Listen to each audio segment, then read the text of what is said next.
সবাইকে নতুন ভিডিওতে স্বাগতম। একটি ছোট্ট ভিডিও নিয়ে চলে আসলাম আপনাদের মাঝে। আশা করছি সবার ভালো লাগবে। সকালে আমরা আজকে কি নাস্তার আয়োজন করলাম সেই নিয়ে এই ভিডিওটি সাজানো হয়েছে, অবশ্যই আপনাদের ভালো লাগবে। সকালে আমি ভাত বসিয়ে দিয়েছি। আজকে ভাতের নাস্তা বানানো হচ্ছে, এখানে আলু সেদ্ধ বসিয়ে দিয়েছি।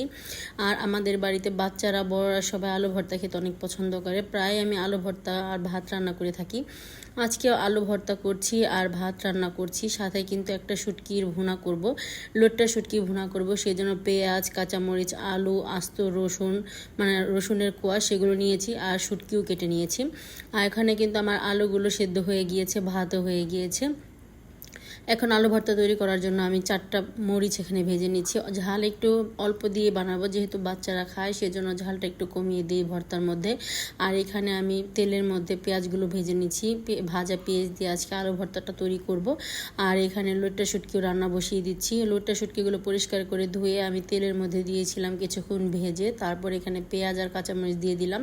পেঁয়াজ কাঁচামরিচগুলো বাদামি কালার করে ভেজে নেব, তারপর আমি যা যা মশলা দেওয়ার দেবো আর আলু রসুন এগুলো একসাথে দিয়ে দেব। প্রথমে পেঁয়াজগুলো এখন লবণ দিয়ে সুন্দর করে ভেজে নেব, এরপর আমি মশলাগুলো এখানে ব্যবহার করব। আর শুটকির মধ্যে আমরা একবারে সামান্য মশলাই দিয়ে থাকি, এখানে শুধু হলুদের গুঁড়া, মরিচের গুঁড়া আর ধনিয়ার গুঁড়া, স্বাদ অনুযায়ী লবণ, এই 3-4টা মশলাই দিয়েছি। আর সাথে অল্প একটু পানি দিয়ে দিলাম যাতে মশলাটা পুড়ে না যায়। পেঁয়াজের সাথে সুন্দর করে কষিয়ে তারপরে এখানে আমি কেটে রাখা আলু আর রসুনের কোয়াগুলো দিয়ে দেব। আর শুটকির তরকারির মধ্যে আমার রসুনের কোয়া দিয়ে রান্না করলে খেতে বেশ ভালো লাগে। আমি আবার আস্ত রসুন খেতে অনেক বেশি পছন্দ করি, সেজন্য দিয়ে দিচ্ছি কিছু রসুন। এখানে 2টা রসুনের মতো ছিলে নিয়েছিলাম, সেগুলোই দিয়ে দিয়েছি। আর এখানে কিছু কাঁচামরিচও দিয়ে দিয়েছিলাম। আর এই তো রসুন আর আলুগুলো দিয়ে দিলাম। এখন ভালো করে কষিয়ে তারপর পরিমাণ মতো ঝোলের পানি দিয়ে দিব। ঝোলগুলো একেবারেই শুকিয়ে ফেলবো, কিন্তু একটু সময় নিয়ে রান্না করতে হবে, তাহলে খেতে বেশি ভালো লাগবে। মাঝে মধ্যে আমি এমন শুটকি ভুনা করে থাকি। আমাদের বাড়িতে শুটকির ভুনাটা আমরা মেয়েরা যারা আছি তারা খেতে অনেক বেশি পছন্দ করি। আর এখানে আমি আলু ভর্তাটা মেখে নিচ্ছি। আলু ভর্তা হয়ে গিয়েছে, আর একটুখানি ভালো করে মেখে নিলেই হয়ে যাবে। সকালের নাস্তাটা সবসময় রুটি খাওয়া হয়, মাঝে মধ্যে সবাই একটু ভাত খেতে চায়। আমাদের বাড়িতে আবার চা বিস্কিট খেয়ে কেউ থাকতে পারে না, সবাই ভাত বা রুটি এগুলোই খেয়ে থাকে। আজকে সেই হিসেবে রুটি বানাইনি, ভাত রান্না করছি। অনেক দিন ধরে রুটি খাওয়া হচ্ছে, আজকে ভাত খাবো, সেজন্য ভাত রান্না বসিয়ে দিয়েছি। আর সাথে আলু ভর্তা আর লোট্টা শুটকি ভুনা করছি ঝাল ঝাল করে। এই তো লোট্টা শুটকিটা কিন্তু একেবারে রান্না হয়ে গিয়েছে, এখন নামিয়ে নেব। দেখতে কেমন হয়েছে অবশ্যই কমেন্ট করে জানাবেন। আমার অনেক বেশি পছন্দের এই খাবারটা। আজকে দিনে হলো শুক্রবার, শুক্রবারের সকালে আজকে এই নাস্তাটা করছি।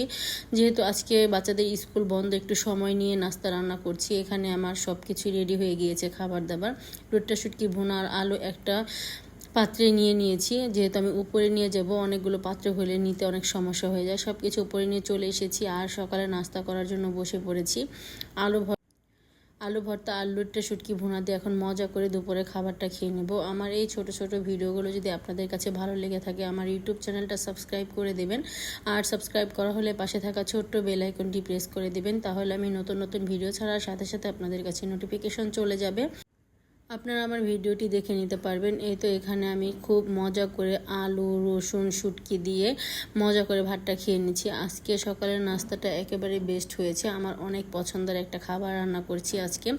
আর সাথে আলু ভর্তা হলে তো আর কোনো কথাই হয় না। এই 2টা জিনিস দিয়ে আজকে সকালে নাস্তা করলাম। আপনাদের ভাইয়া চলে গিয়েছে বাচ্চাদের নিয়ে হোটেলে খাওয়ার জন্য, তারা কিন্তু ভর্তা দেখেই মাথা নষ্ট হয়ে গিয়েছে। কিন্তু আমার বাড়ির যে মহিলারা আছি তারা সবাই এই নাস্তাটাই করে নিলাম, আর অনেক বেশি মজা লাগছিল আজকের এই নাস্তাটা। একটু ভারী খাবার সকালে আজকে খাওয়া হয়ে গেল। আজকে শুক্রবার, কাজও আছে বেশি, কারণ শুক্রবার দিন কিন্তু অনেক ধরনের কাজ থাকে।